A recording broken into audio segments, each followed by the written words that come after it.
Hello and welcome to Press TV with me. I'm Ken Livingstone, standing in George Galloway here on Comment. From last week we started broadcasting on Colourful Radio.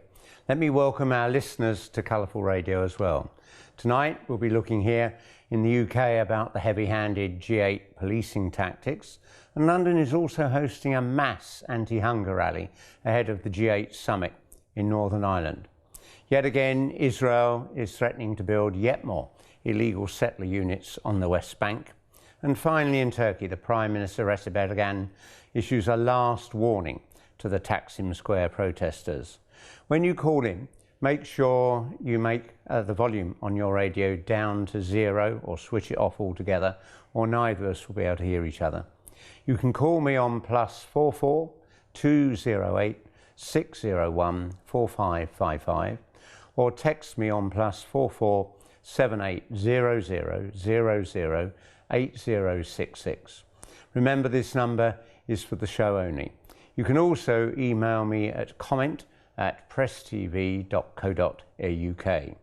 And there we begin once again looking at the whole issue of the way the world is run by a few great powers, meeting regularly as the G8 and planning the situation about how the world economy be run. And increasingly over the decades, I think there's been more and more disillusion by people as they look at the situation that the poor nations of the world are excluded from any input into this. And once again, the rich nations rig the terms of trade and the terms of debt, all of that in their own interests. Now that world is beginning to erode as the emergence of powers like China and India and Brazil and the influence of Europe and America gets a bit less. But the anger that this injustice has triggered has meant, I mean, virtually every time there's a G8 summit, there are protesters, usually defined as anti-capitalists, but protesting against the continuing injustice. If you feel that that's justified, give me a call. We'd like to hear your views on that. Or if you think that the police tactics to prevent disruptions that might become violent are justified, we'd like to have a balanced debate about all of this. Then, of course, there's the question of settlements in the illegally occupied West Bank by Israel. This has gone on now for nearly 50 years since the war launched by Israel in 1967. And one of the things that I remember as a young man at that time was how massive the support was across the Western world for Israel. Much of that has now eroded because of the increasing intransigence of one Israeli government after another.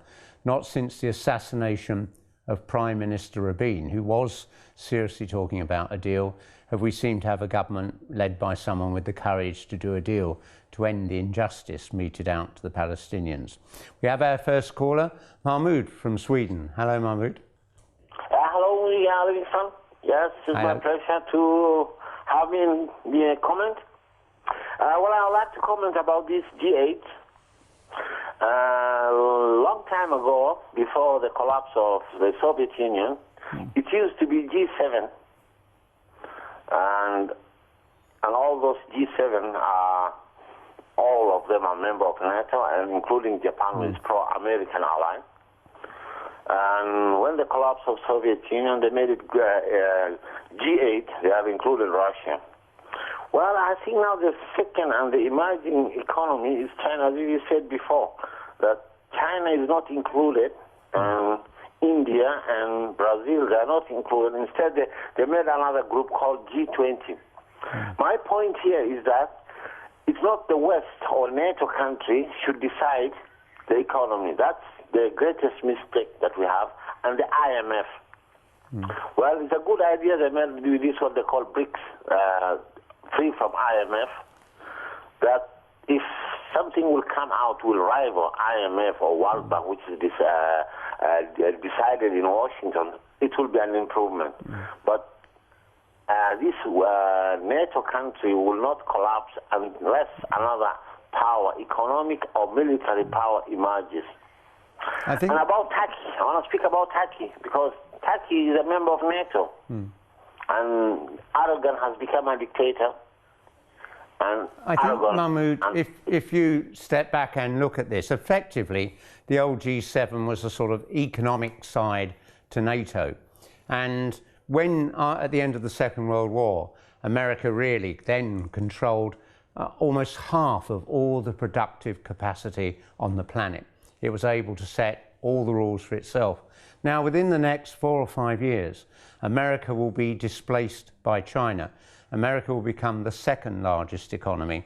By the middle of this century, it will be China, India, then quite a long way behind America.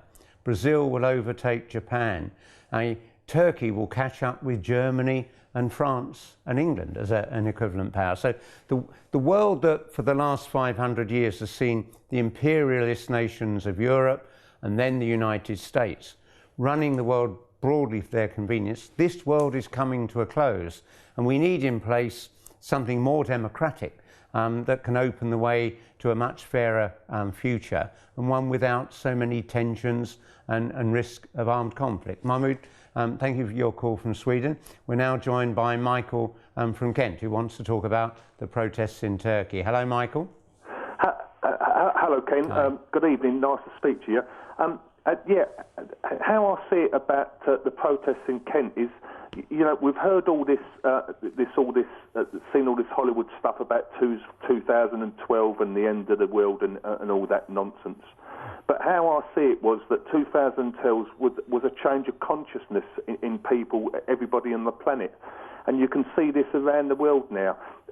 I believe that the days of the me consciousness is over, and we're coming into the we consciousness, and people are coming together because around the world they've had enough of the 1%, the 1% of the 1% getting everything, and the 99.9% getting nothing, and people have had enough of it. I don't know how old you are. I was born at the end of the Second World War, and I grew up in a world where people looked out for one another.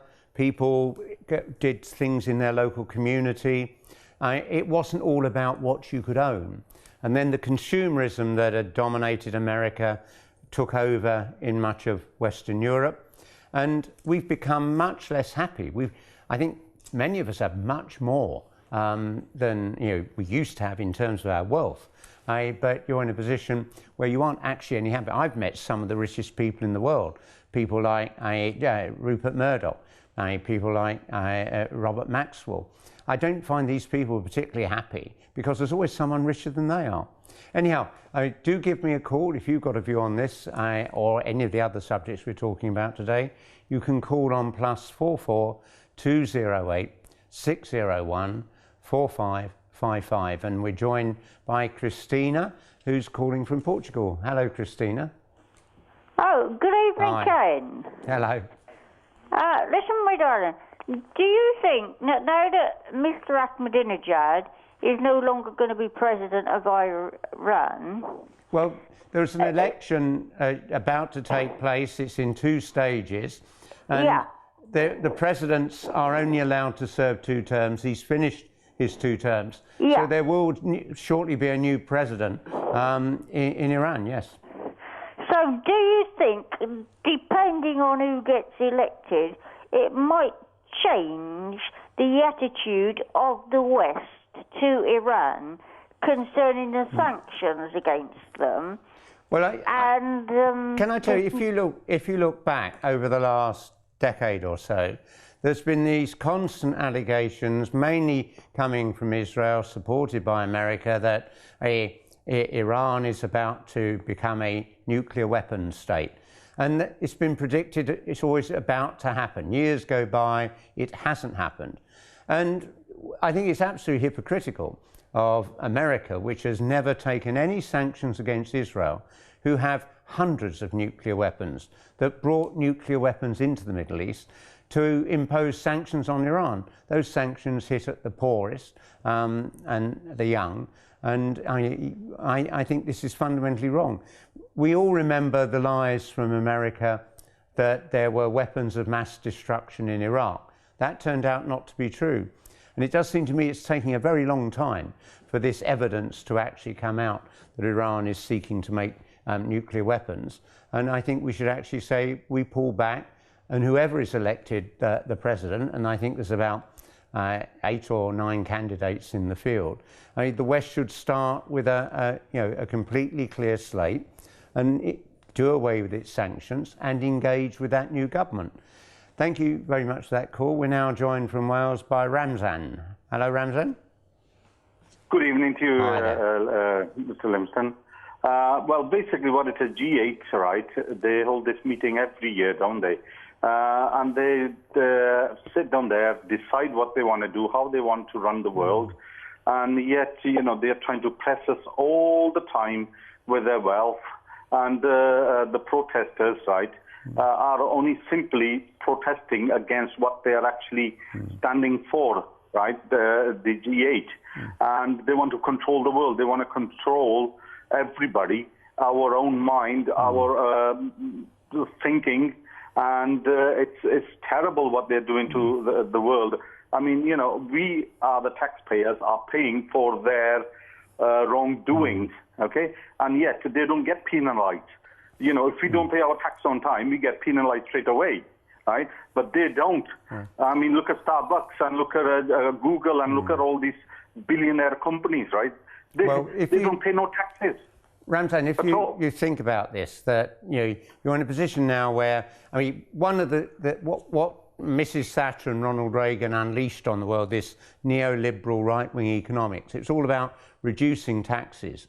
And ordinary people, I mean, didn't see their taxes cut at all. It was the very rich that got the tax cuts. But also, they deregulated the global economy so that companies just moved their money around everywhere. I mean, here, our major Vodafone company made something like £5 billion of dividend payments to shareholders, but didn't pay any tax to the British government. And we can't just blame these companies. Governments have done this under pressure from corporations. Any government can change the situation so that people do honestly have to, and companies have to honestly pay their tax. I remember a world in which the amount of tax coming from companies was about equal to the amount of tax coming from ordinary people. It's not like that anymore. Thank you very much for that call. We're now joined by Fahim from Iran, who wants to talk about the situation in Turkey and Iran. Hello, Fahim. Hello there. Hi. Very nice to talk to you, now pretty well. To tell you about the, Iran's presidential election, I would say that during the last couple of days, the presidential campaign of the candidates reached its highest point, in highest position, wherever I went, during the last couple of days, in taxis, in the stores, shopping malls, and everywhere, to be honest with you, people were talking about the election, and actually the candidates, they were going to vote for. Something which should be taken into account is that there is a representative from the two main parties in the country, including principalists as well as reformists, which has made the election more, ticklish and difficult, honestly, to predict. And something else is that one of the mistakes that West has made over the issue of Iran was the sanctions imposed against the country.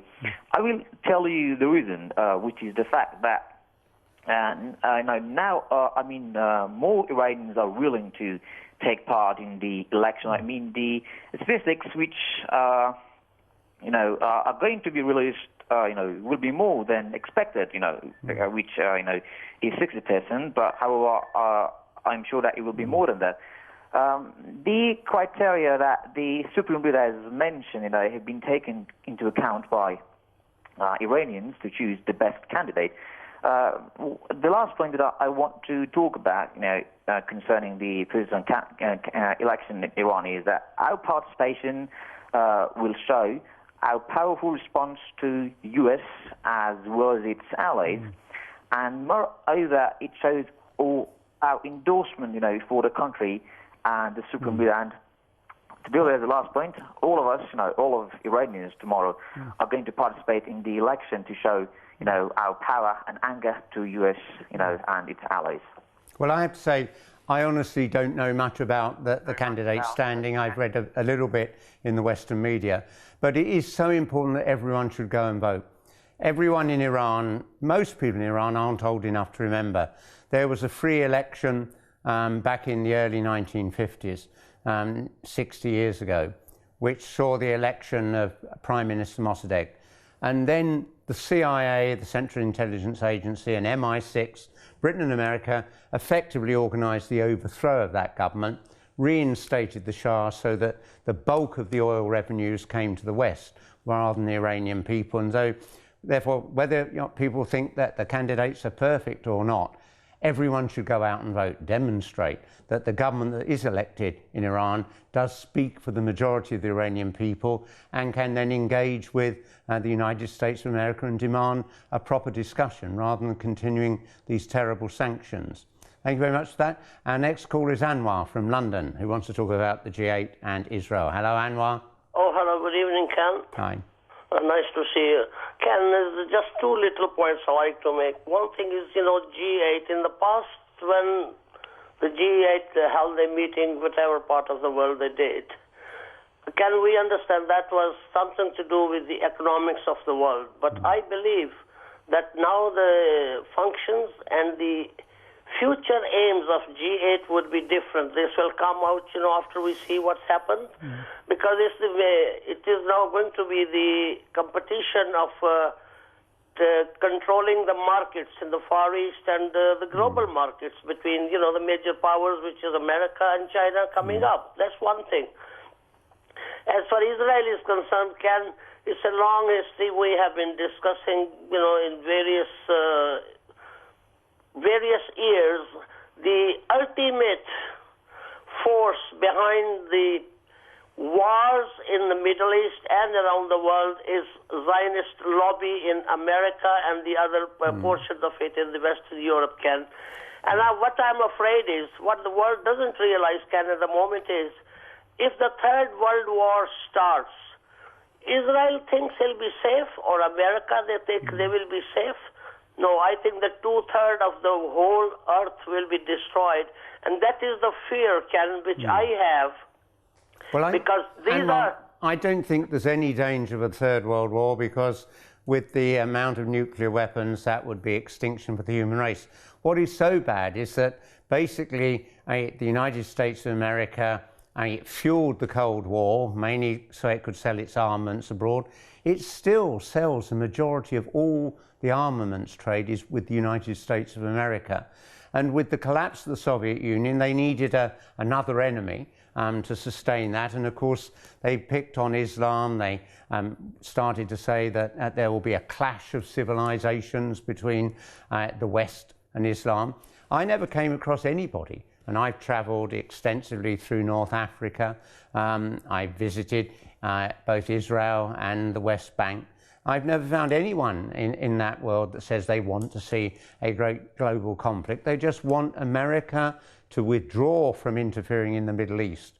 And one thing that's quite interesting and significant is that because America has got more and more tied up in the Middle East, it's allowed the Latin American nations to break free of all the little puppet regimes that America imposed there in the 1970s and the 1980s. I just hope that we'll see President Obama recognize he can't carry on imposing effectively client state governments in places like Iraq or Afghanistan, or even now the talk about Syria.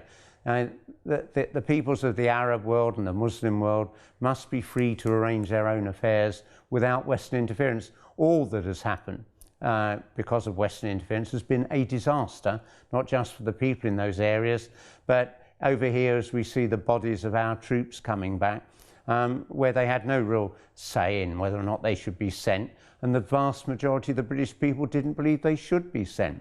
Thank you very much, Anwar. Our next call is Bolambu from the Cameroon. I hope I've got your name right, Bolambu. Hello? Yeah, Bolambu. Good evening, Ken. You're on air. Yeah, Ken, I want to talk about Turkey. Go ahead. Hello. Hello, we can hear you. Yeah, I wish to say that I think Turkey is paying for the sin years committed by sponsoring the regime, the opposition regime in Syria. And so I feel that they should also feel the turmoil that is going on in Syria, because he did not feel that the regime needs to maintain itself in power, and they want the opposition to take over power. They are taking part in sponsoring the opposition regime. And the same thing is now happening. They should imagine if another nation now starts sponsoring those protesting that they should end up to leave power. How would Turkey feel? And moreover, I would like to show more light about Mau Mau. Last week I was not able to speak to Judge. I would like to say that if the British are paying for the Mau Mau for what they did to them, I think the French also should pay to Algeria and the rest of African countries what they did to them. Well, can I say, for those of our viewers and listeners on radio who don't know about the Mau Mau issue you're talking about, this was when British troops tortured and in some cases castrated Kenyans who were fighting for their independence. This has been covered up for the last 50 years, but now through a court case it's been revealed about the horrors that were actually carried out, and has led to a lot of other inquiries now coming in about similar events in other British colonies where there was quite brutal repression of those people demanding independence. Can I just remind listeners to give me a call on +44 208 601 4555. And on your other point about Turkey, can I say, we have a government there that has won 3 elections in a row. I think they're wrong to allow the development of an open space. When I've been in Istanbul, it's an incredibly crowded, bustling city. And one of the things I really love about being a Londoner is we have parks everywhere. And I would hope that the Prime Minister of Turkey will recognise that popular protest. But I have to say that the precedents aren't good. When people protested in London against Mrs Thatcher's poll tax, it was quite brutally put down, as were the protests in Tiananmen Square. It seems to me national leaders are always very, very nervous if they see someone protesting in a world-famous square. Anyhow, our next caller is Sepanji. I can't quite see the screen terribly clearly here, from London. Hello? Hello. Hi. Go ahead, you've just got time to get in before the break. Good evening, Mr. Livingston. How are you doing? Yes, my point is actually with regards to what you were saying earlier in respect of our soldiers coming back in coffins back to Ireland, and the fact that the Muslim world should be left to its own senses to make its own decision, and for the people of the Muslim lands to follow their own aspirations. My point of view is more towards the internal affairs of what's going on in the British politics, and the fact that a new generation of young people are being wasted in this land, and the central government seems to sort of not care about the 95%ers, and it's only that 3 or 4% that end up at Oxford or Cambridge that are sort of in line to run this country, and the rest of the young people's aspiration of this country is being wasted, as you can see all around the country, up and down these council estates, which again, thanks to the legacy of Mrs Thatcher, we're having to face in this country. I'm afraid I've got to catch you off. We're coming to our break, but let me just say this: if you look, the rate of youth unemployment in Germany is 1/3 what it is in Britain, just 7%. Here it's 20%. In some other countries in Europe, it's over 50%. And I do think governments have got to recognise that my generation, which had the best healthcare, free education, and this is a pattern repeated across the Western world. We have a duty to actually make sure similar opportunities are given to get good work and not to be burdened with huge debts if they go to college. There's great unfairness. Anyhow, that's the end of the first part of our show. I'll see you again in a few minutes, just after the news. Thank you.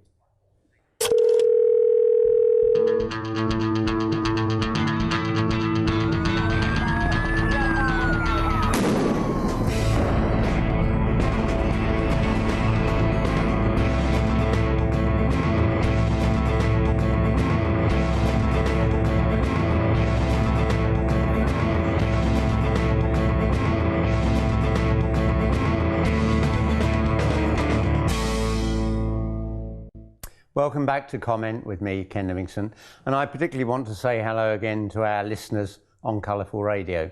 Tonight we'll be looking at and we have already had many callers on the issue of the G8 summit and the way in which the powerful nations still rig the whole world economy for the benefit of the very rich. We're looking at the massive anti-hunger rally that protesters have staged here in London ahead of that G8 summit, which opens in Northern Ireland. We're looking again at Israel building yet more illegal settler units on the West Bank. And finally in Turkey, where the Prime Minister has issued a last warning to the Taksim Square protesters.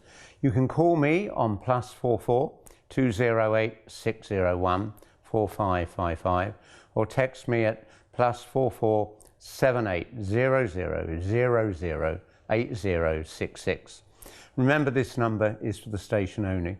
You can also email me at comment@presstv.co.uk. And one thing that I particularly am struck by is, as an environmentalist, is how important it is to have green spaces in our great cities. And I've been on 2 or 3 occasions in the last few years. I've visited Istanbul, and it is an incredibly urban, dense city, growing very rapidly. And having open spaces, we used to call them lungs in London, that were able to help make a much better quality environment. And I wouldn't want to see any of our parks or open spaces in London built over by a shopping mall. There's loads of other places you could put shopping malls. I hope the Turkish government makes a realistic proposal to people to actually shelve these projects and actually look for a better balance between the needs of commerce and the needs of the environment. I'm joined from somebody who wants to talk about this issue in Turkey, here in London, Sohail. Hello, Sohail. Hi. Good evening, Mr. Livingstone. Hello. I am from the Golan Heights, but I live in London with my British wife, and I work in the city of London in security. And but about specifically Turkey, it's not to build the square where Erdogan wants to build. What it is the matter there? He wants to destroy the legacy of Ataturk, secular Ataturk Turkey. And he wants to destroy the secular of all the Middle East by his master American. Now, I know the settlement in Israel as well because I'm from the Golan Heights.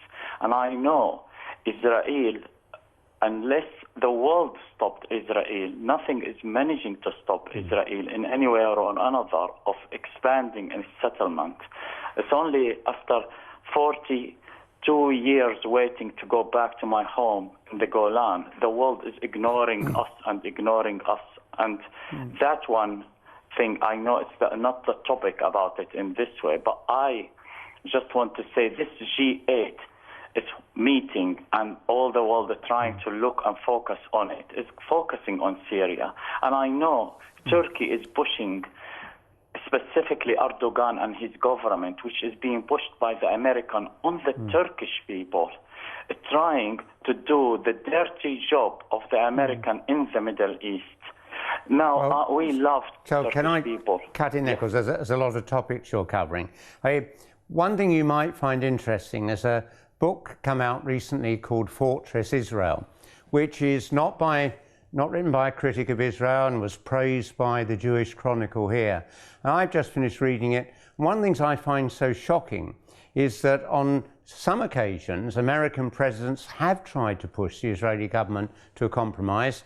President Eisenhower in the 1950s tried to encourage them to allow 100,000 refugees that had been expelled to come back and to give up some land so that Gaza and the West Bank could be united.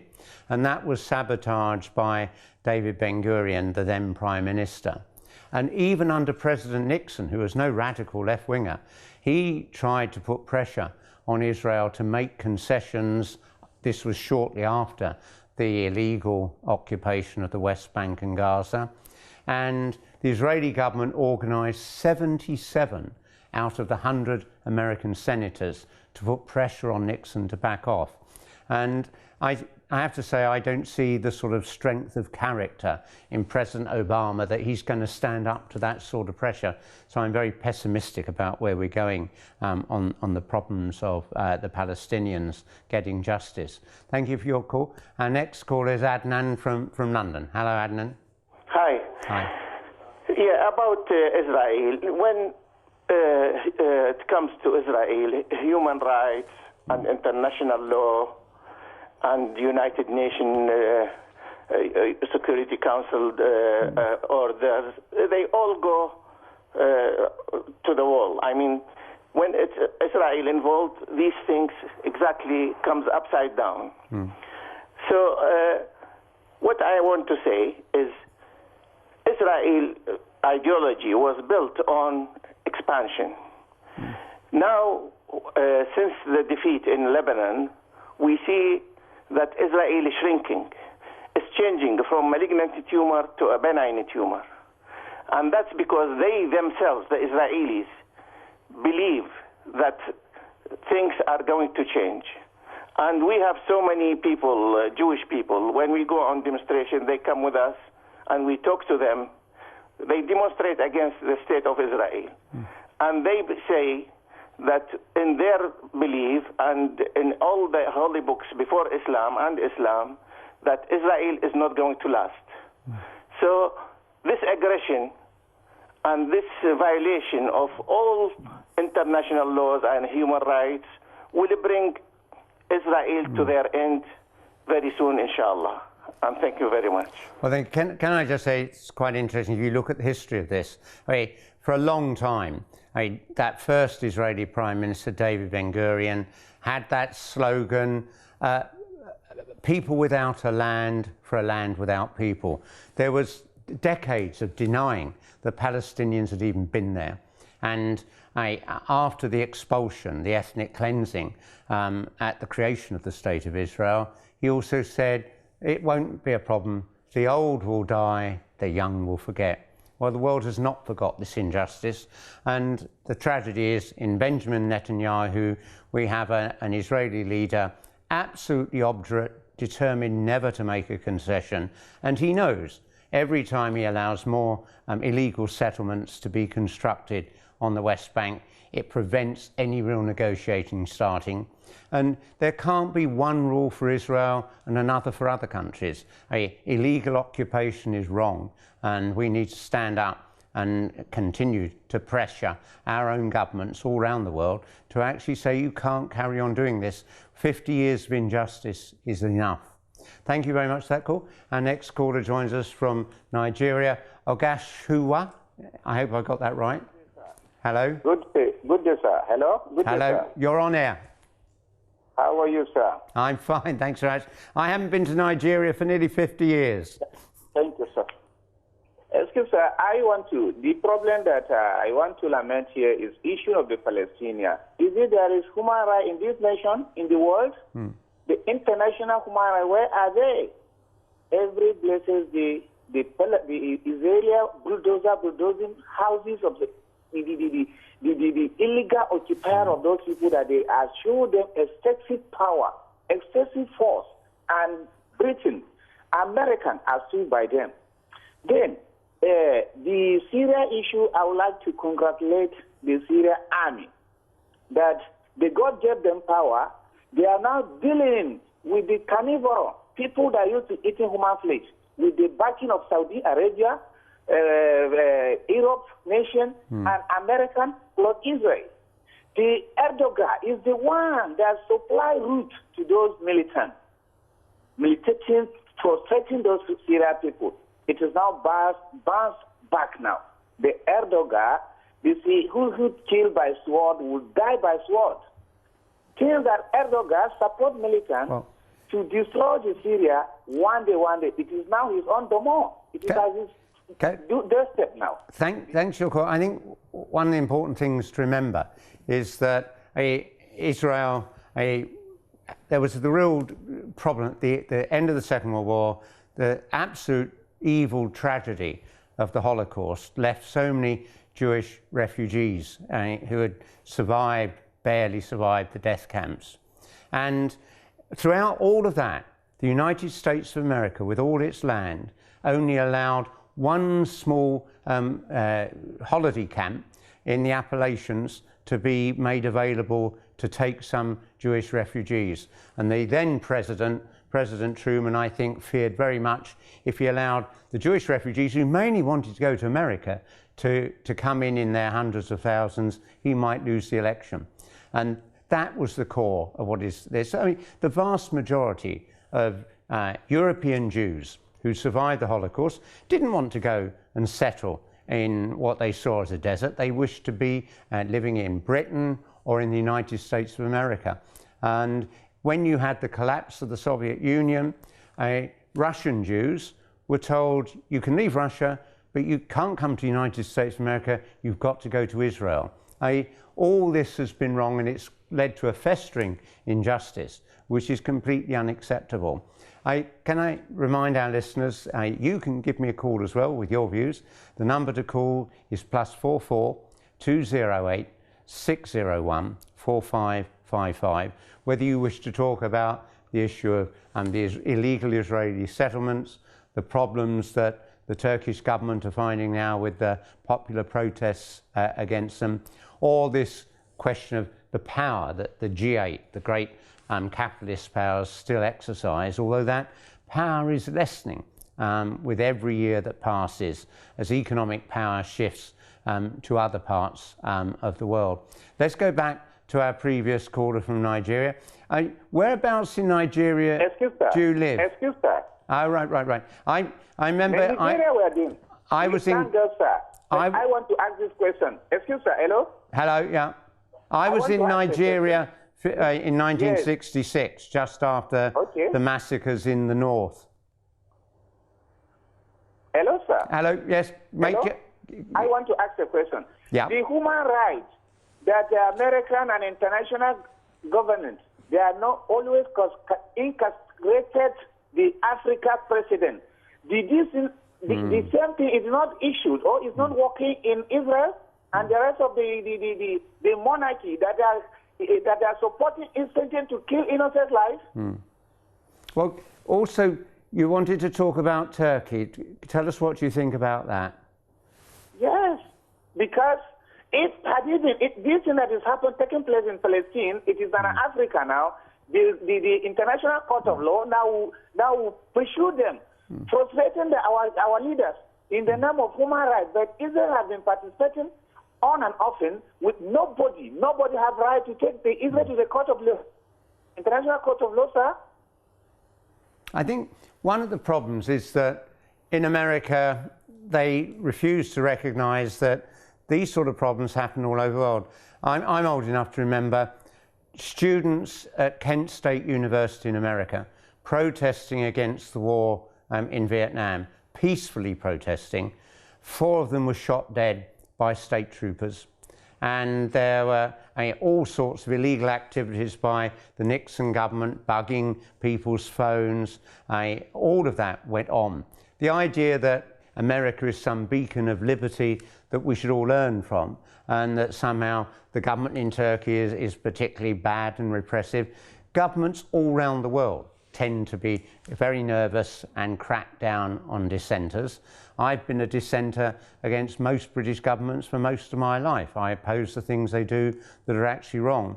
And we need to actually, I think, see more people linking up at grassroots level across the nations of the world so that we can start to mobilise massive support. And the G8 protests really do bring those people together. I mean, people come from abroad to join the protest here in London today, and when the next G8 takes place in another part of the world, there'll be Londoners and Americans joining there. We're now another caller from Nigeria. We've obviously got a good audience in Nigeria. Mohammed from Nigeria. Hello, Mohammed. Hello, Mr. Hi Ken. there. How are you? I'm fine, thank you. Good to have you on this program. Cheers. Thanks very much. Yes, I want to make my contribution on the ongoing demonstration in Turkey. Yeah, go ahead. The demonstration going on in Turkey. Go ahead. Yes. What is happening in Turkey is another revolution coming up in that country. Mr. Erdogan was in the United States of America some weeks ago proposing arms supply to the rebels to fight a legitimate government backed by the Western world. And today, the demonstration is now in his own hometown. And the same Erdogan is accusing the West or the foreign countries of causing confusion in his own country. Now, the issue is this. Politically, the West have in the past refused to admit Turkey into the EU because of certain policies which they deem that Turkey is not qualified to be part of the European Union. Now, the crisis is now back in Turkey, and the Erdogan government is getting confused as to where to address the problem, but trying to use force as against what's happening in Syria. I think what's interesting, Mohammed, if you look at the history of this, it's basically been France which has blocked the admission of Turkey to the European Economic Union, and largely because President Mitterrand in his day used to say this is a Christian Europe. My broad view is that I think you should have a separation of church and state. I don't believe that Europe should be seen as a Christian economic bloc. People should be free to follow whatever faith they actually believe in. That's very much the 8 years I was Mayor of London, that was the position I took, that we treat all faiths equally, however big or however small they are. All we ask is that each respects the faith of another. So I doubt if I'd be terribly popular in Saudi Arabia. Anyhow, our next caller is Yusuf from Kuwait. Hello, Yusuf. Hello, Yusuf. I think we might... Yeah. Yes, hello, Yusuf. You're on air. Yeah, I'm on air. Yep, you are. Go on, you talk to the whole world. Yusuf, are you there? I wonder how the world powers talk about human rights, and still what Israel does about the settlement, they don't say anything about, and they keep on doing. So I wanted to ask you what is going on. I didn't catch that, Yusuf. Can you say it again? Hello? Hello, Yusuf. I didn't catch what you were saying. The line's not very good, I'm afraid. Try again. Oh, okay. I hear you. Hello, Yusuf. Hello? Hello, Yusuf. Yeah. Say again what you said. Fine. Yeah, go ahead. Tell us what you think about Israel. I think I want to comment about Israel. Hi. I think we're having trouble getting Yusuf. We'll try and get back to you, Yusuf, in Kuwait. But we're joined by a Londoner, Rona. Hello, Londoner. Rona? Hello, Mr. Livingston. Hi. You can call me Ken after all these years. Hello, Ken. I'd like to tell your viewers something very interesting about this Turkish government that maybe people here are not aware of, as the British press seems to be very picky about what they choose to put in their media. Yesterday, there was a meeting between the head of Mossad and the Turkish foreign minister. They were discussing what Mr. Erdogan should do about his problem inside Turkey. Also, they were discussing what their plans were and what they could do about the situation with the rebels in Syria being annihilated by the Syrian government, as this doesn't suit either governments. Well, I think, Rona, that part of the problem here is that if I think back over the last 50 or 60 years, the problem in Turkey is I think there's been 3 military coups. People elect a government, it's either failed or been overthrown. This is the first time that you've had a genuine democratic government survive and win 3 elections. Now, I'm sure I'd have disagreements with Mr.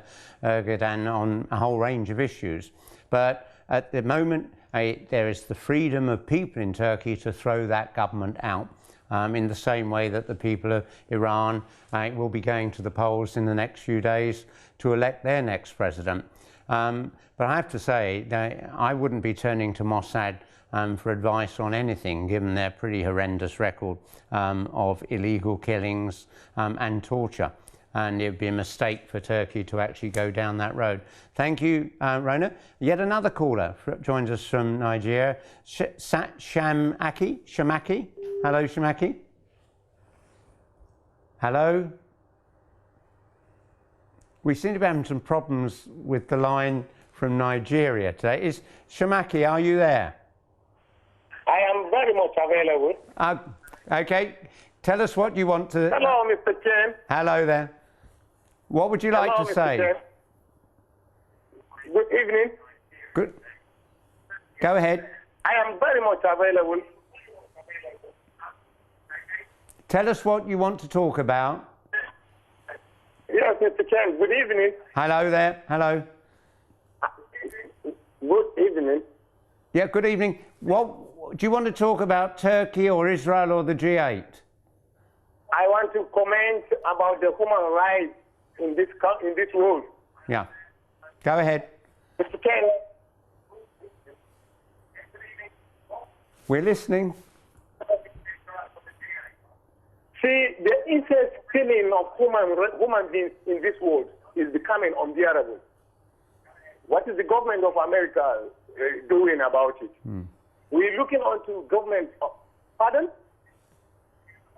Are you there? We're here. We can hear everything you're saying. Go ahead. We've only got about a minute left. Quickly. All right. So. I'm afraid, Shamaki, we're having trouble with the lines from Nigeria tonight. Perhaps it's just a temporary thing. We'll hope to sort it out by next week. I think that the position we face now is that we're coming to the end of the programme. It's all we have time for tonight. But do keep these calls coming in over the weeks to come, because none of these issues is going to go away. The G8 will still be there, the problems between the Israelis and the Palestinians, and I hope very much that we'll be able to carry on taking your calls. Next week it will be George Galloway with you for another comment show. Good night from me and good luck. Hello, just comment your name and the place you left that number. And just make sure that your television volume is set to 0. So 0. Can you spell your name for me? Yeah, I know. You redirect me to the phone number and then we'll call you back. Comment. And then can I have your telephone